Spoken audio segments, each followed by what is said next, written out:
Dans l'Ancien Testament, le souverain sacrificateur intercédait pour le peuple, suppliant Dieu d'avoir pitié d'Israël, suppliant Dieu de pardonner les ch d'Israël. C'est cela, le but de l'établissement du souverain sacrificateur. Le souverain sacrificateur fait l'expiation pour les hommes, et aussi intercède pour eux, aujourd'hui, le frère H. au Seigneur Jésus-Christ. Pour devenir le souverain sacrificateur, ce qui est une mission et un devoir, c'est-à-dire d'amener les enfants de l'Israël spirituel, un par un, d'intercéder pour eux, afin que les enfants sauvent, sans qu'aucun ne soit laid de céter, puissent retourner dans la maison cleste. C'est cela, la mission que le précleste a donne au frère Hébert. Alors, pourquoi le précleste a-t-il spécifiquement ordonné cela, demandant au souverain sacrificateur, pour ses enfants, d'intercéder pour le peuple? Dans l'Ancien Testament, il y a un vênement, travers lequel nous pouvons comprendre à partir de cet vênement. C'est que le jour des expiations, le souverain sacrificateur devait entrer 3 fois dans le lieu terrestre saint. C'est-à-dire le jour des expiations.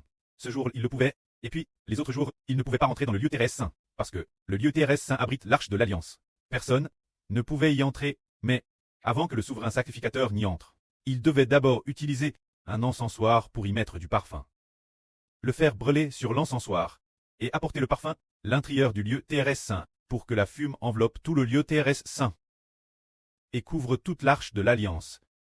Cette action du souverain sacrificateur est une préfiguration, et aussi un symbole, que le frère Hébert en tant que souverain sacrificateur, que la prière du frère Hébert soit exauce, dans le lieu terrestre saint de Dieu, pour remplir le lieu terrestre saint de Dieu, remplir l'endroit où se trouve Dieu, PRS de la mer de verre du trône.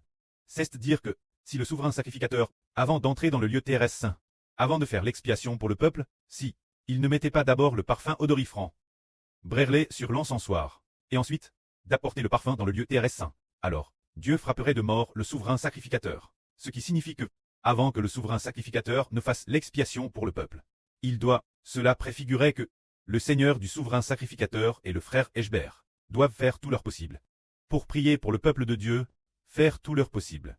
Pour prier pour le peuple de Dieu, et Dieu aura pitié de son peuple. Alors, quand le frère Hébert travaille de toutes ses forces, et prie de toutes ses forces, peu importe ce qu'il demande, Dieu l'exauce, c'est cela, en tant que souverain sacrificateur, l'une de ses missions et responsabilités, qui est de faire tout son possible, pour prier pour ses enfants. Autrefois, pour le souverain sacrificateur de l'Ancien Testament, le peuple n'était pas les enfants du souverain sacrificateur. Mais après ce trait arrive au Nouveau Testament, on découvre que tout le peuple, tous les sujets, sont le peuple du souverain sacrificateur, sont les descendants du souverain sacrificateur, sont ses enfants. C'est vraiment merveilleux. On voit quelle en est la raison. Parce que celui qui rarte l'humanité, c'est le grand prêtre, qui la rarte par sa propre vie. Il change sa vie contre la vie. C'est pourquoi tous ceux qui sont sauvés sont les enfants du grand prêtre. Les membres de sa famille, c'est pour cette raison. Ainsi donc, le précleste fera miséricorde la famille du grand prêtre, puisque tous sont les enfants de frère Hébert. Ses membres, alors quand frère Hébert prie, le précleste va coûter, si ce grand prêtre a des paroles de gratitude envers Dieu, s'il a un cœur qui craint profondément Dieu, s'il a souvent glorifié le nom du précleste et du Seigneur, et la bouche du grand prêtre, puisqu'il est le grand prêtre, et la bouche du saint lettré, alors sa bouche, ce qu'elle prie, ce qu'elle proclame, le précleste s'en réjouit, tout comme le pré qui a senti le parfum de l'encens agréable, qu'il a senti brûler sur le parfum, après que le parfum agréable soit parvenu juste Dieu s'est réjoui d'Israël, et des offrandes présentes.